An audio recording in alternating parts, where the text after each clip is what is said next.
materia sobre fracturas. Es un tema un poquito extenso, de repente vamos a tratar de hacerlo más ágil y con algunos ejemplos, pues, ¿no? para practicar un poco, sobre todo la parte de las clasificaciones. Bueno, la fractura, como vamos a ver luego, no solamente es la pérdida de continuidad en el hueso, que es la definición común, habitual, ¿no? Sino es una cosa más compleja, ¿no? Es toda una enfermedad, porque para que se fracture un hueso, no solamente se fractura el hueso, se golpea, se contunde la piel, el músculo, los ligamentos. Entonces, no es tan sencillo como que se rompió el hueso y punto, ¿no? Ahora, los mecanismos capaces de producir una fractura son tipos directos o indirectos, dependiendo si fue el golpe directo hacia esa fractura o en otra zona, ¿no?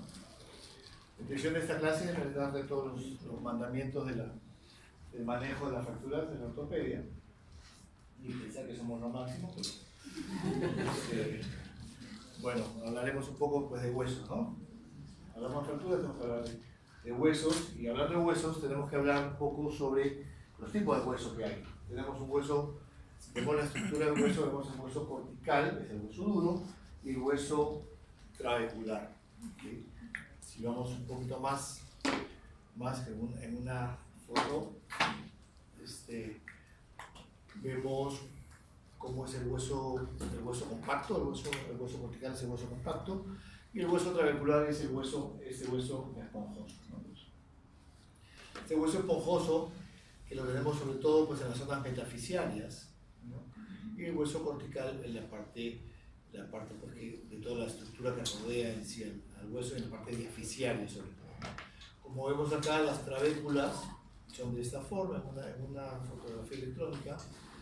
Y si vemos, esta es una cadena, es el corte de un fémur proximal, que es donde se fracturan la mayor parte de los viejitos. Vemos que esas trabéculas, como son mucho más amplias, ¿no? Quiere decir que el hueso es mucho más débil. Vamos a ver. Entonces, para hacer un recordatorio, y ustedes seguramente lo saben mejor que yo, la anatomía del hueso, vemos la parte del periósteo y el hueso cortical, ¿okay? Y lo que rodea acá y lo que va por dentro es el hueso esponjoso.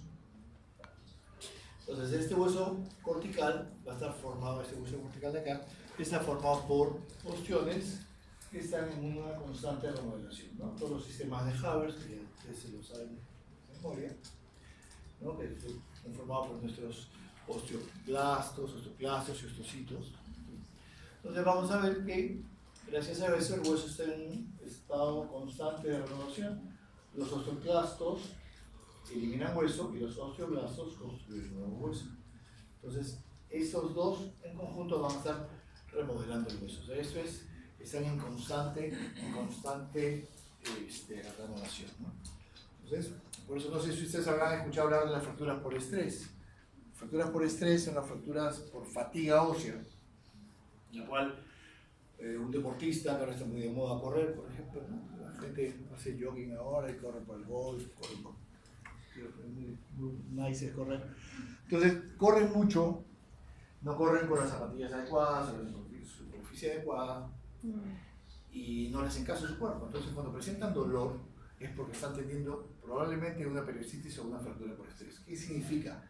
Que le están dando más trabajo al hueso y no le están dando tiempo a esa remodelación. Entonces, como no le dan tiempo a esa remodelación, se hace una fisura y ahí se puede convertir eso en una fractura completa, ¿no? Entonces, como les decía, juntos esos osteoblastos y osteoclastos van a remodelar el hueso. Entonces, téngalo bien presente, ¿no? Las fracturas curan solas, normalmente, ¿okay? Las fracturas, un hueso que se fractura, si nosotros lo dejamos sin tratamiento, va a tender a consolidar. A consolidar porque, como vamos a ver ahora en la cascada de la consolidación, desde el hematoma es que se construye el tallo óseo. Entonces, si nosotros dejamos sola la fractura, va a tender a consolidar, lo que pasa es que va a consolidar seguramente en una posición viciosa, ¿no? Entonces, el callo es una respuesta normal, natural, del hueso vivo al poco movimiento de los fragmentos. Y esto es para que vean cómo el hueso cura solo, ¿okay? Miren esas fotos de esos fémurs, ¿no? Sueldan, al final sueldan, pero si no les hacemos nada, sueldan como una consolidación viciosa.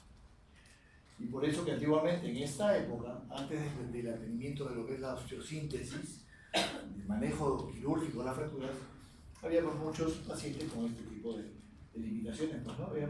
Todos tenían algún acortamiento o alguna cojera de todas maneras, ¿no? ¿Okay? Entonces, dicho esto, debemos conversar un poco sobre lo que es la consolidación. La consolidación, vamos a tener dos tipos de consolidación. La consolidación del hueso de forma directa y la otra indirecta.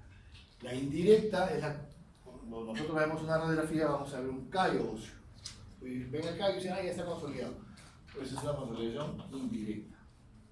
Y la consolidación directa es cuando veamos en una radiografía y no vamos a ver ningún tipo de callo. Va a estar completamente continuo, ¿no? Pero para esto necesitamos requisitos de vascularidad y estabilidad, ¿no? Tenemos que tener estas dos cosas. Una capacidad biológica, que le va a dar la vascularidad al hueso y a todo este proceso. Y nosotros ponemos la parte biomecánica, que le vamos a dar la estabilidad que necesitamos. Pues puede sonar un poco enredado, pero luego lo van a entender mejor. La cascada de la coagulación. Se produce una fractura, el hueso cuando se rompe, sangra. ¿Cierto? ¿Dónde se produce la sangre? En el hueso, la médula ósea. Entonces el hueso sangra. Para asombro de todos, el hueso sangra, se forma un hematoma y empieza a formarse el tejido de granulación. Este tejido de granulación, pasada la semana, va formándose en células y se van a diferenciarse pues, el tejido cartilaginoso óseo y posteriormente el hueso, ¿no? Entonces nosotros, acá es donde entramos nosotros, o sea, cuando empieza esta diferenciación celular y vemos qué tipo de consolidación queremos dar. ¿Queremos darle una estabilidad absoluta o queremos darle una estabilidad relativa? Ahí es que nosotros tratamos. Estabilidad relativa se la daremos como un yeso, ponerle otro tipo de cosas. Y una estabilidad absoluta es operarlo, abrirlo, ponerle placas, tornillos y fijarlo, pues así como armar el rompecabezas completo, ¿no? Entonces, eso nos va a dar una consolidación directa. Esos son los dos tipos de estabilidad y los dos tipos de consolidación, y eso lo van a escuchar durante todo el ciclo, ¿no? Son las nuevas formas de manejo de las fracturas, el manejo actual. Están esos dos tipos de estabilidad, ¿no? La parte de fracturas. Si hablamos de estabilidad, la estabilidad viene a ser el grado de inmovilidad que hay entre dos fragmentos. Puede haber una inmovilidad total cuando están totalmente pegados, puede haber una inmovilidad parcial y una situación en la cual no haya ninguna inmovilidad, ¿no? Que haya una inestabilidad completa. Entonces, cuando hay una inmovilidad, cuando no se mueven los fragmentos para nada, nosotros los juntamos y no se mueven, los juntamos con placas, tornillos, esa es una estabilidad absoluta. Cuando nosotros solamente le ponemos un fijador, le ponemos un clavito, es una estabilidad relativa, lo van a ver ahora. Y lo otro es no hacerles nada y que queden como esos fémurs que estaban ahí, que quedaban inestables y se pegaban muy feo. Entonces, la estabilidad va desde lo absoluto, ¿no? Que es una consolidación directa, hasta la inestabilidad, que viene a ser la pseudoartrosis.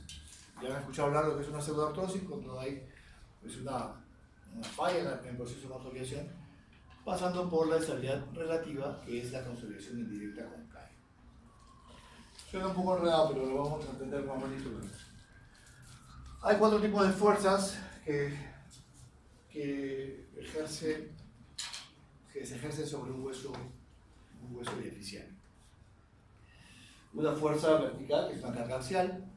Hay dos momentos flexores, una flexión antero-posterior y otra hacia los costados, al lateral, y unas fuerzas de torsión. Entonces nosotros cuando vamos a manejar las fracturas vamos a darle la contra a esas fuerzas, ¿okay? Por eso nosotros tenemos que entender el mecanismo de lesión de las fracturas para poder hacer lo contrario y poder darle la estabilidad y el manejo que se requiere, ¿no?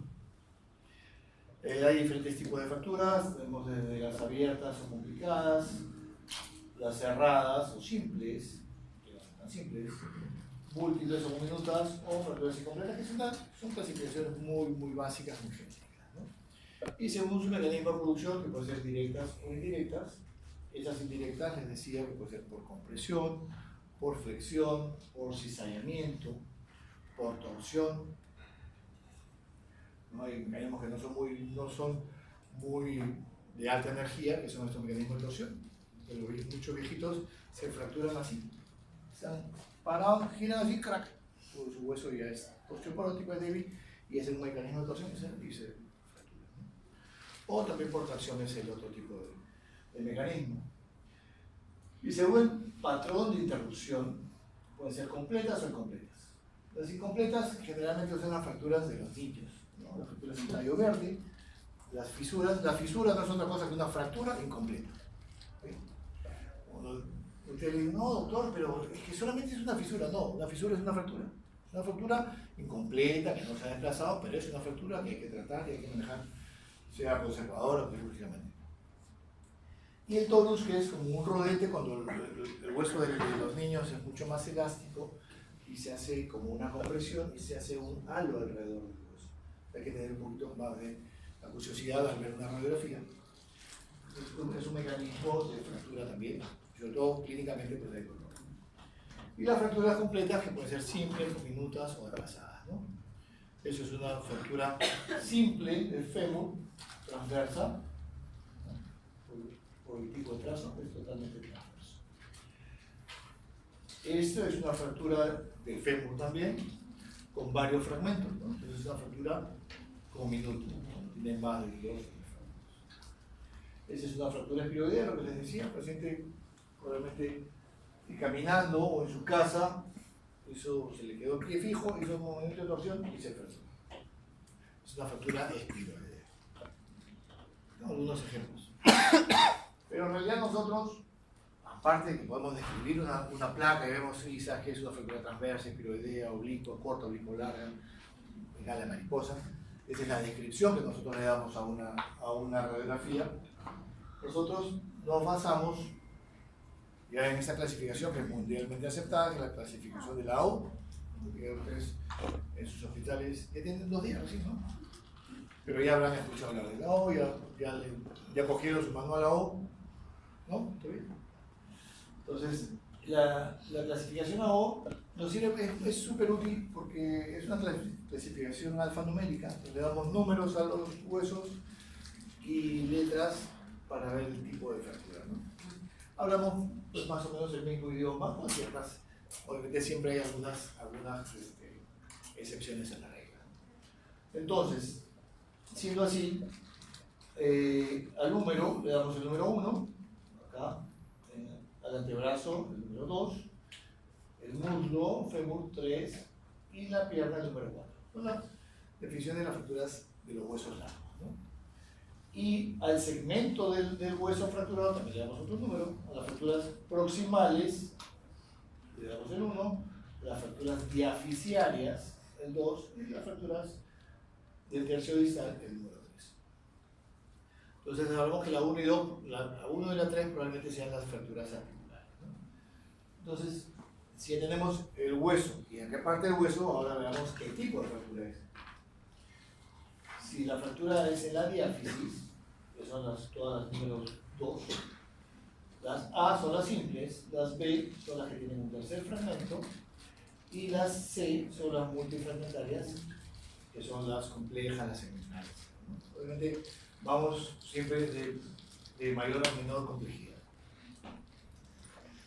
Y si hablamos de los trazos, de los extremos de las metáfisis y articulaciones, tenemos que las fracturas tipo A son las que no comprometen la articulación, ¿no? Las tipo A no comprometen la articulación, están acá. Las tipo B, que son parcialmente articulares, porque esta parte está fracturada y el resto de la articulación sí se continúa con la vida. Y las tipo C, que son totalmente articulares, porque estos dos fragmentos de la articulación están separados de la vida.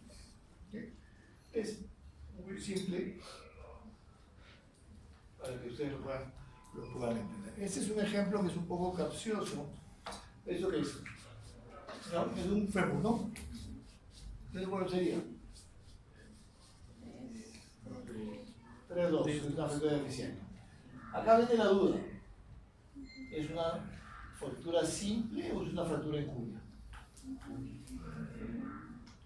Yo la verdad que la veo en cuña. Para mí sería una B. Pero hay quienes pueden decirte, no, ¿sabes qué? Que no es una B porque no está desplazada, se ha quedado acá en su sitio, entonces es una A. Claro que se va a convertir en una B en un ratito cuando intentemos ponerle un clavo. Pero en ese momento es una A para el observador que la ha clasificado. Como les decía, las fracturas no solamente es hablar del hueso que se rompió y la clasificación.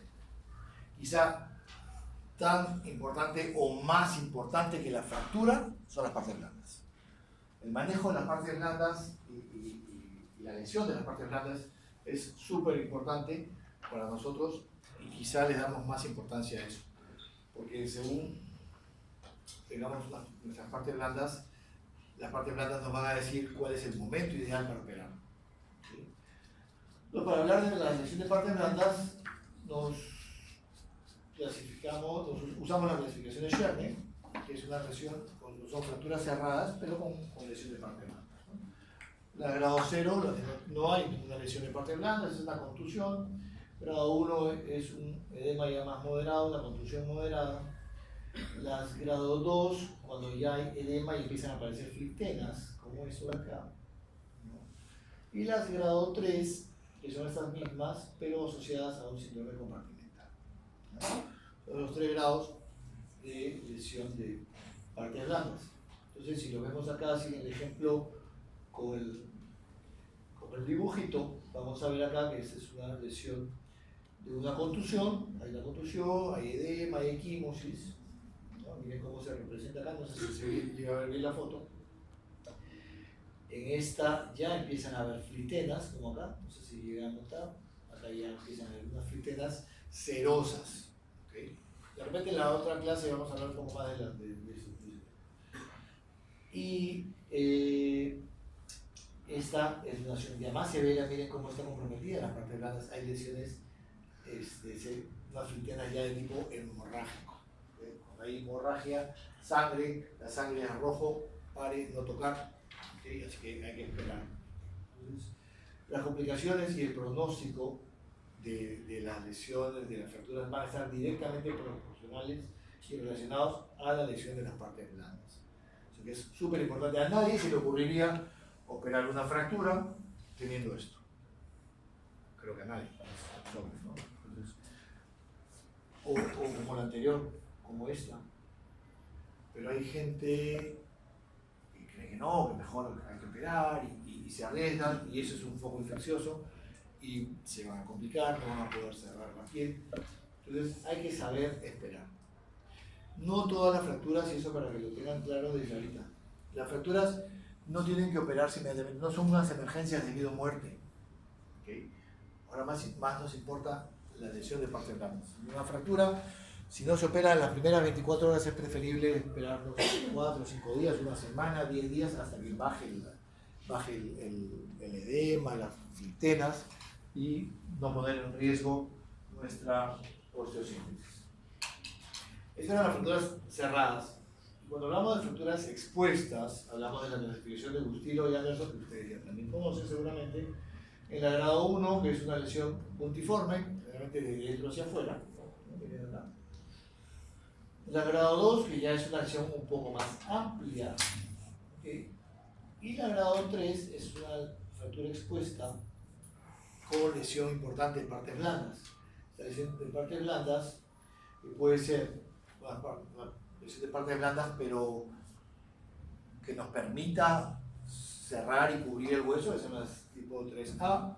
Las tipo 3B son las fracturas que también tienen una amplia lesión de partes blandas, pero que vamos a necesitar cubrirlas con colgajos, injertos, etc. Que va a ser una lesión amplia de partes blandas. Y las tipo 3C, que están asociadas a lesiones neurovasculares, que normalmente o generalmente son las que están asociadas a amputaciones, que tienen muy mal pronóstico. Como les decía, todas estas cosas también tienen sus excepciones, y la grado 3, mejor dicho, hay lesiones que pueden ser de apariencia de una fractura expuesta en primer grado, pero se comportan como una de tercer grado.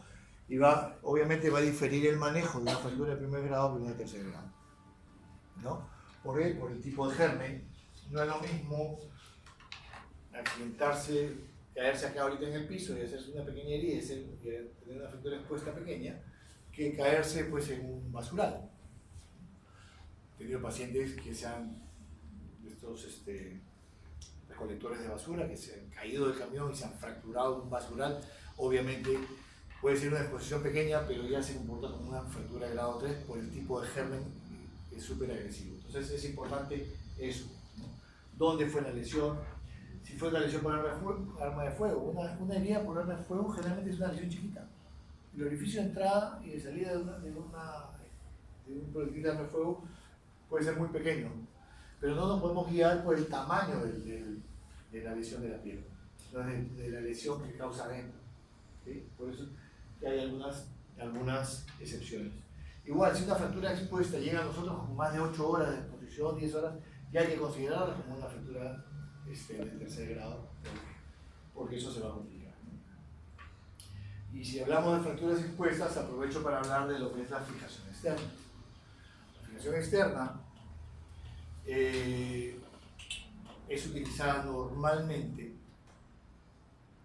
hay mucha controversia en esto, la fijación externa se usa para manejo temporal de las lesiones, de las fracturas expuestas o algunas lesiones importantes. Es un manejo temporal. Ahora, en el Perú, en Coyique, ¿quién está en Coyique? Despierten los de Coyique.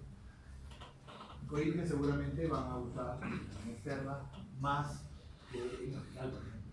En el hospital tengo otro tipo de manejo, tengo otro tipo de pacientes y otro tipo de recursos. ¿Sí? Sí, en Perú usamos la fijación externa en muchos hospitales como tratamiento definitivo, pero esto, ténganlo claro, porque es importante que lo tengan claro para saber la diferencia, debería ser utilizado solamente como manejo temporal. Una vez que se mejoran las partes blandas, pasar a un tratamiento definitivo.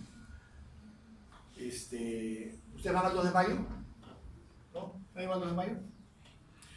El 2 de mayo es uno de los hospitales pioneros de la fijación externa en el Perú. Se usaba mucho la fijación externa, ya ha cambiado, pero estaba el doctor Aybar, que es un tipo espectacular, que diseñó su propio fijador externo, pero ya él le ponía fijador externo a todo. Por la fractura de cadera le ponía fijación externa. Pero era una alternativa económica muy barata para pacientes que no tienen recursos para comprarse un clavo, para comprarse una placa. Entonces él ideó un fijador acá de construcción nacional y le fue muy bien, ¿sí? Pero es por pacientes que no tienen recursos. Pero esto es temporal. ¿Por qué? Porque miren las infecciones que se pueden hacer en el trayecto de los pines. Nosotros podemos estar llevando la infección de afuera hacia adentro. Podemos producir osteomelitis, ¿sí? Hay infecciones, hay fístulas que podemos producir por la fijación externa, por un fijación externo que no se cuida bien. Ok, y es un método de estabilidad relativa, acuérdense, ahorita se lo voy a explicar. Bueno, los mecanismos de lesión, fracturas directas o fracturas indirectas. A este lo fracturaron, este se fracturó solo. ¿Qué sienten? ¿Cuál es la clínica? Dolor, impotencia funcional, edema, ¿no? Dolor es evidente, pobrecito. Hay crépito, hay deformidad, puede haber una movilidad anormal de la extremidad. El diagnóstico radiológico, el diagnóstico por imágenes, esta diapositiva siempre la he dejado ahí porque ayuda mucho, es la misma fractura. Esta es la tibia, ¿cierto? Es una 1, 2, 3, 4, 41 porque es el extremo principal. Y es una fractura que compromete la articulación, para hacérselas más rápido. Es una fractura que compromete la articulación. ¿Alguien la dejaría así? Le pondría un yeso. Se podría dejar con yeso porque aparentemente no está desplazada. Está un poquito desplazadita. Le ponen un yeso y suelta. ¿Cierto? Puede ser. Pero si hacemos una tomografía, vamos a ver tiene un hundimiento de la articulación hasta acá abajo. Tienen esto más blanco acá, son fragmentos articulares, todo esto hay que levantarlo. Entonces, si nosotros le ponemos un yeso, lo vamos a dejar con una secuela, una artrosis importantísima. Entonces, esto es para qué? Para decirles que cuando tengan fracturas que comprometan la articulación, cualquier articulación, sea la muñeca, sea el tobillo, o sea, que sea articular, ¿no? Una fractura que compromete una articulación, pedir una tomografía. La tomografía ahora ya no es un problema, no es un examen tan caro, y es importante para poder nosotros planificar qué vamos a hacer, si vamos a necesitar un injerto de hueso, o si vamos a poner una placa, etc. Entonces, diagnóstico por imágenes es súper importante. Tratamiento. Debe ser también. El tratamiento general de la fractura, pues estamos hablando de forma general, los tratamientos pueden ser conservadores o quirúrgicos. El que no opera una fractura no significa que no la está tratando. Las fracturas no solamente hay que operarlas todas, podemos tener tratamientos ortopédicos con yesos, los cuales una vez que nosotros hagamos una reducción debemos inmovilizar una articulación por arriba y una articulación por debajo de la fractura, eso es importante. ¿Cómo ponen un yeso a una fractura de muñeca, una fractura de coles? ¿La fractura de coles, qué yeso le pones?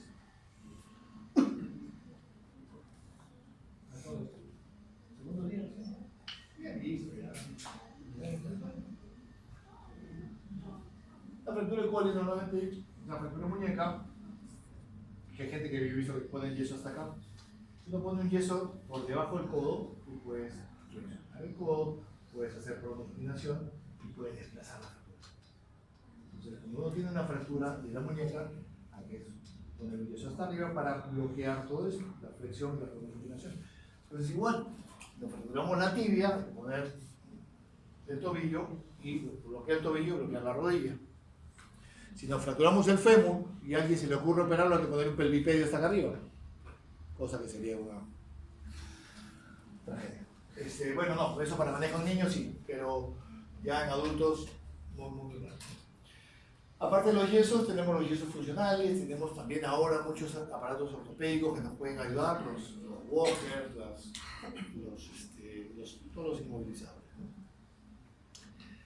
Y si queremos operar, vuelvo a donde comenzamos, debemos tener bien claro si queremos hacernos estabilidad absoluta o relativa. ¿Qué queremos de esa fractura? ¿Que se mueva o que no se mueva?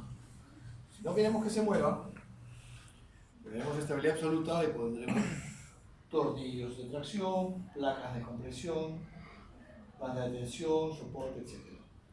Y si queremos darle una estabilidad relativa, haremos lo que llamamos un tutor más soporte, que puede ser un fijador externo, un clavo intramedular. ¿Por qué?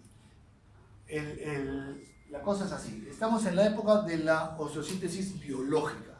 O sea, mientras menos agresión, pues ya el tipo tuvo una agresión con la fractura. Y si nosotros vamos a ir a tratar esa fractura y vamos a abrir el foco de fractura, vamos a limpiar, lavar, pegar el rompecabezas, le vamos a quitar vascularidad, probablemente más infección, porque estamos desvascularizando y abriendo más. Entonces, la osteosíntesis biológica es aquella en la cual no tocamos el foco de fractura, dejamos toda esa cascada de la coagulación, de la consolidación, perdón, se cumpla. Y lo único que hacemos es fijar en forma relativa, en los extremos o por el medio del hueso, pero sin tocar el foco. Alinear, dejarla derechita para que el cuerpo haga lo suyo, la biología haga lo suyo y consolide mejor. No me importa si queda perfectamente la radiografía, porque el paciente no sale con la radiografía en la mano enseñándosela a nadie. ¿Cierto? Lo que necesitamos es que tenga una buena movilidad y una buena función. Entonces, el principio tutor es esto: una fractura de fémur, una fractura diaficiaria. El tratamiento de elección para todas las fracturas diaficiarias es el clavo endomedular. ¿Okay? Para las fracturas diaficiarias. Entonces, si tenemos esa fractura en el fémur, la reducimos, no necesariamente abriendo el foco. Yo la puedo reducir jalándola de abajo o poniéndole unos clavos para jalarla a distancia sin necesidad de abrir este foco. Entonces la reducimos y le pasamos un clavo. Y lo mandamos a caminar.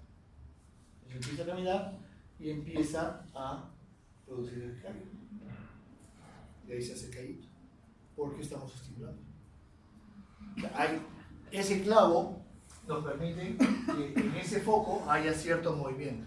No tenemos un movimiento espectacular, son movimientos controlados pequeños.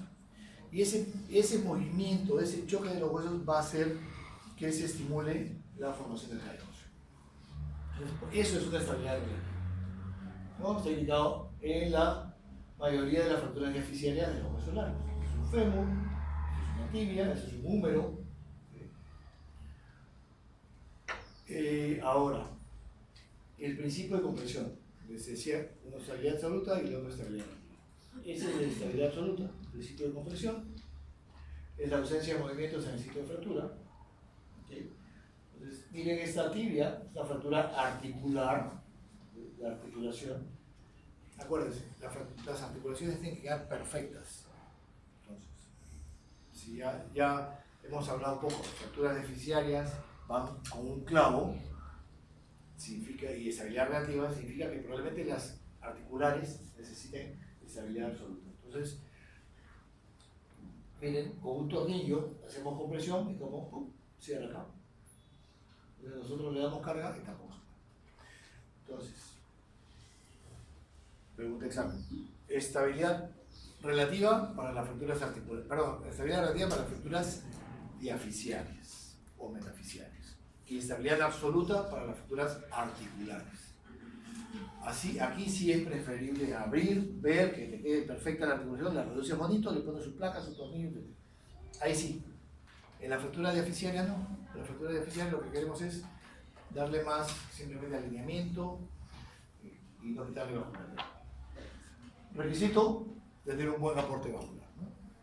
¿Por qué? Porque el músculo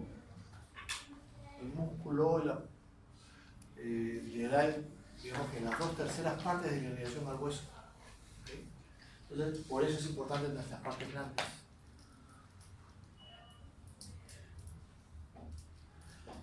¿Cómo la manejamos? ¿Cuál sería nuestra estrategia? Primero, ver qué tipo de fractura tenemos, cómo están nuestras partes blandas y qué tipo de paciente tenemos. Si es un paciente mayor, es viejo, es diabético, es hipertenso, camina, no camina, es zurdo, es diestro, todas esas variables van a influir en nuestra decisión de tratamiento. Si es fractura, ¿cómo es el trazo? Si es sencillo o es complejo. ¿Y qué parte? En la diáfisis o en la articulación. Entonces ya acá nos dirá, si es en la diáfisis, probablemente sea estabilidad relativa, si es articular, estabilidad relativa. ¿En qué región? Si es en la diáfisis, lo que queremos, como decía, es restaurar el eje, dejarla derechita. Si yo pongo un clavo acá, va a quedar derechita de todas maneras. Queremos restituir la longitud del hueso y la rotación. No quiero que esté perfecto. Y eso se logra con una rotación individual. Con una estabilidad relativa, con un tutor, que puede ser un tutor externo, o con un clavo. Y acá en la articulación, una reducción anatómica que quede perfecta. Para eso, la reducción directa es abrir y mirar. Absoluta, compresión interfragmentaria. ¿Cómo es nuestro trazo? Miren esto. Es una fractura muy compleja, es una fractura de la articulación de la rodilla que se extiende hasta la metáfisis y la diáfisis y hasta acá abajo.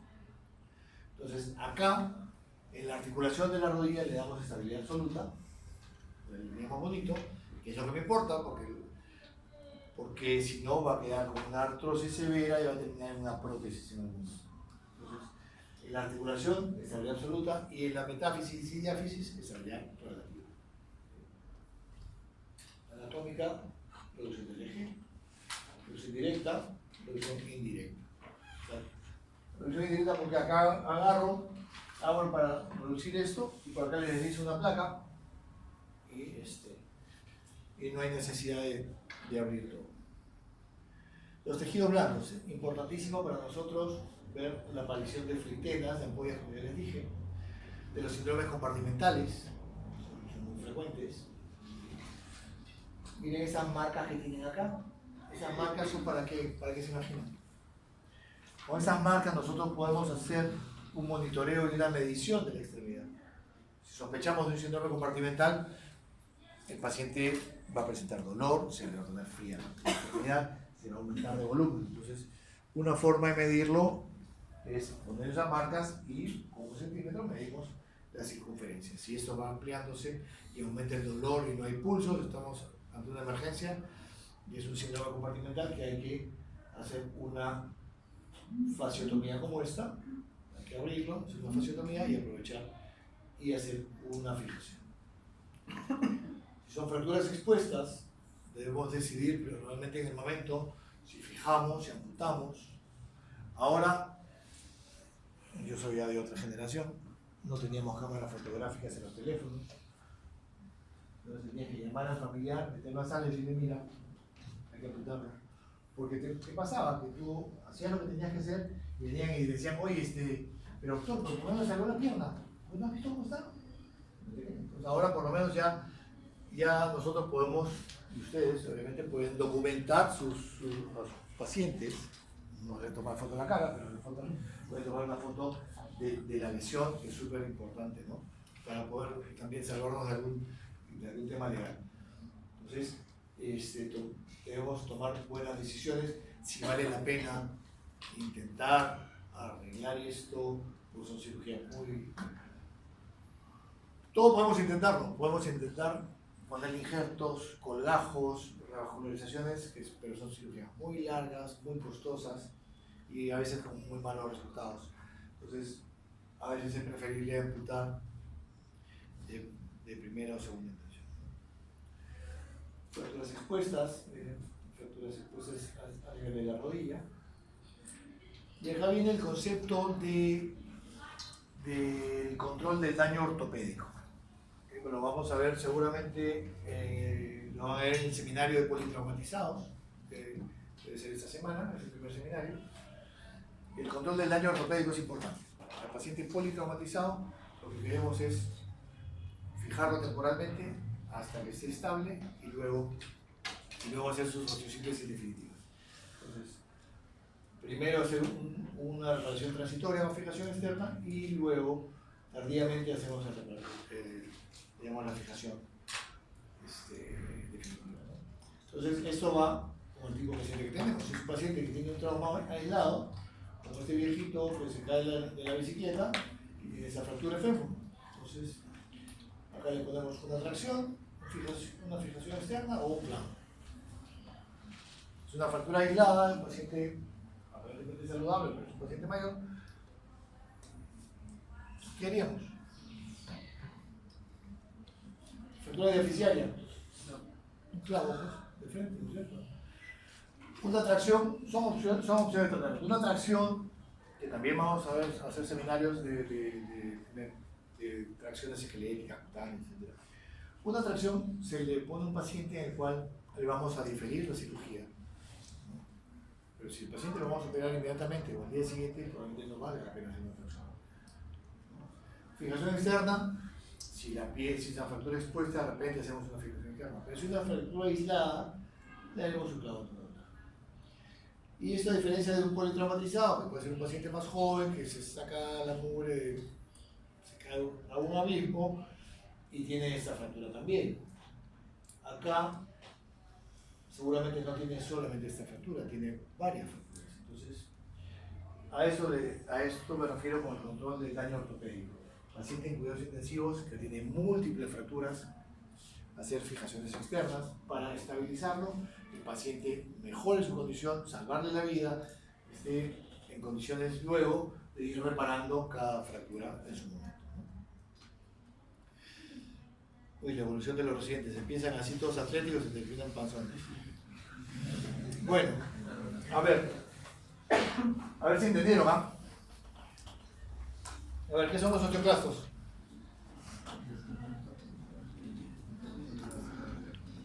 Que se despierten. Por eso va a ir al examen. ¿Ah? ¿La 1, la 2 o la 3?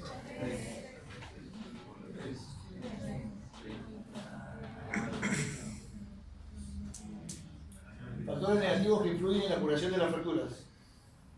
El daño severo de las partes blandas, la carga precoz del peso o movilización de la extremidad.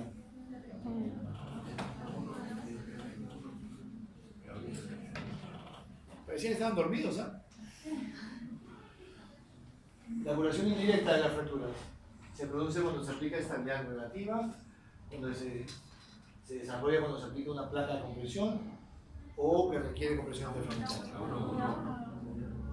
Parecían dormidos. Y esto no estaba en las separatas del año pasado. ¿Qué tipo de estabilidad se requiere acá? ¿Ah? Relativa. Absoluta. Absoluta. Esta sí es estabilidad absoluta, esta tenía trampa. A pesar de que es una fractura diaficiaria, a pesar de ser una fractura diaficiaria del antebrazo, acá son dos huesos. Y el antebrazo funciona como articulación. Acá está la fractura para que lo veas. La fractura está en el radio, ¿okay? Está en el radio, no está en el cúbito. Pero, ¿qué pasa? Que el radio gira sobre el cúbito, ¿correcto?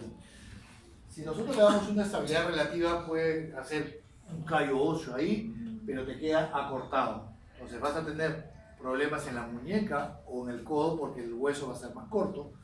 Y si es un callo grande, cuando rote, también puede chocar contra él. Entonces, las fracturas del antebrazo se comportan como fracturas articulares, así que necesitan estabilidad absoluta. ¿Qué más? Esta. Llegan a ver la pierna que está feita. La primera más importante al preparar esta extremidad es ¿qué cosa? Evitar el desplazamiento de la fractura, preservar el aporte sanguíneo o prevenir la infección. El aporte sanguíneo. Sanguíneo, ¿no es cierto? Pero eso va obviamente asociado a una fijación externa. Nosotros podemos repararle la arteria, la vena, pero si no la fijamos, se vuelve a salir. Así que es preferible primero hacer la fijación y luego hacemos la reparación. Pero la idea es preservar el aporte sanguíneo. ¿Hay por aquí? Todavía tenemos unos minutos, ¿no? A ver, mujer, esta no está en las separatas, esas son nuevas. En el PowerPoint. Mujer de 29 años, accidente moto. Fractura cerrada de fémur, no tiene otras lesiones, la parte vascular, tiene una amnesia retrógrada por el golpe. ¿Qué tipo de fractura es?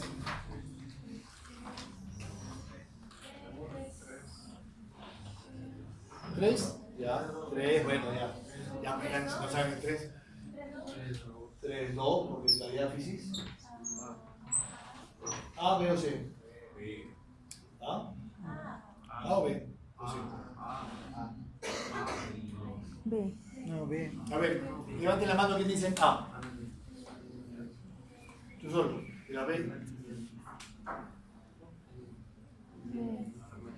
Acá es que, por eso, a diferencia del ejemplo que les puse al principio, es muy parecida, ¿no? Tiene acá un tercer fragmento, pero no lo vemos aquí. Pero sí hay un tercer fragmento. Ve que B3, la B3 acá es una fractura con tercer fragmento, el tercer fragmento un poquito con minuto. Ok, ¿qué le hacemos acá? Estabilidad absoluta o relativa.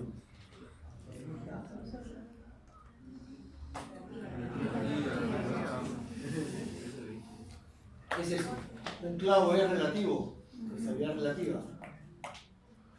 Miren su clavo en la AP, la lateral. A los 4 meses ya está haciendo callo. Y se pone a caminar. Miren el callo que.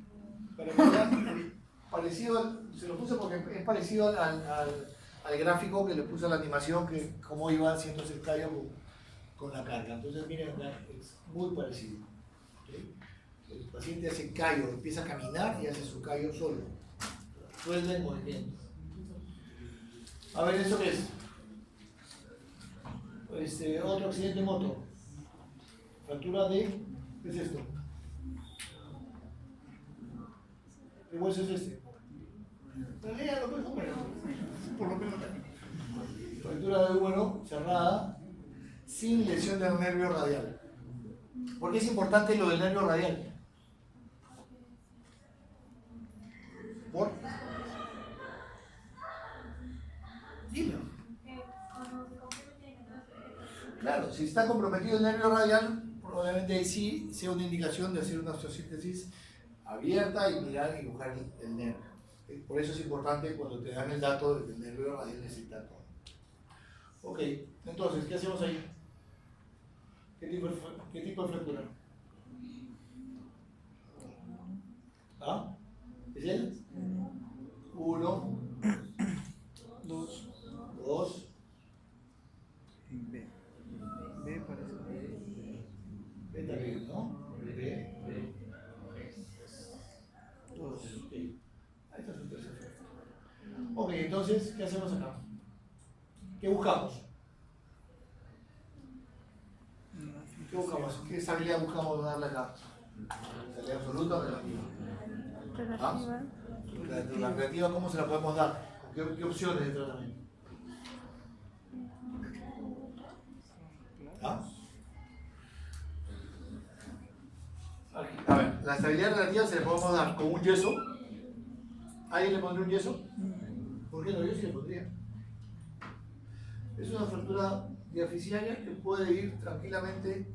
Podemos intentar hacer un aparato de yeso. Porque muchas veces es preferible no operar el húmero, porque podemos lesionar el nervio radial operándolo también. Entonces, si se puede, intentar un manejo conservador, vale la pena. Pero es muy inestable, porque es una fractura diaficiaria. Entonces, clavo. Clavo endomedular, miren cómo está haciendo el tocayo acá. Y con buen rango de movimiento. Eso es un clavo retrógrado. Fíjense, la punta del clavo está hacia la cabeza, eso significa que entró por acá abajo por el codo. Una más. Varón de 37 años.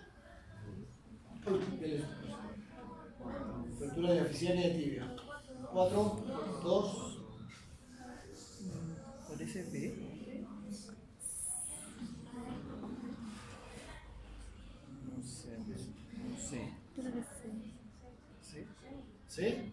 Una fractura simple. Pero hay un pedacito. A ver. ¿Dónde está el pedacito? Ese. Bueno, podría ver un pedacito. No es una cuña en realidad, ¿no? Es un fragmento chico. Es una tipo A. Es una A3 porque es una fractura transversa. Las fracturas transversas son las más inestables.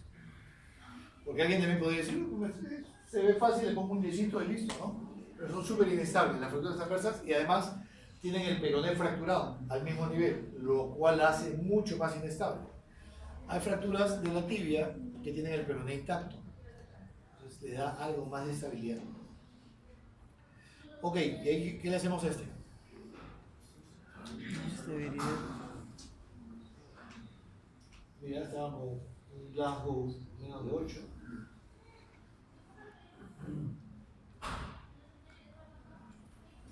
¿Qué le hacemos?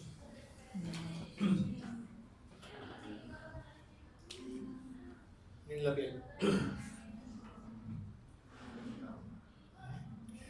Esta es una piel brillosa, aumentada de volumen, roja.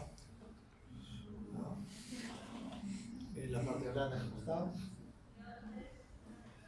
Se le hace su fasciotomía porque estaba haciendo el síndrome de comportamiento. Y se le hace su fasciotomía y se le coloca su clavo. O sea, se le hace la fasciotomía y se le hace la fijación. Esas son graves. Ya, la última, seguimos. Esa está bien bonita.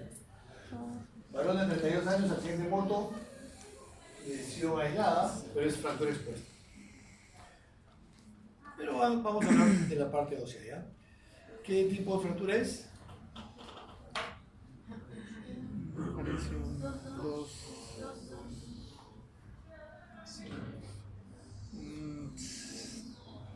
Parece C. B. Ah, B. 3. Claro. Las dos tienen tercer fragmento. B3, ¿por qué? Porque, mira, acá está la clasificación de las fracturas del antebrazo. Las A son simples, las B con tercer fragmento y las C complejas. Esa B1 es porque es del cúbito, la B2 es del radio y la B3 es de los dos huesos. Ok, ¿qué le hacemos entonces? Una absoluta ahora. ¿Ah?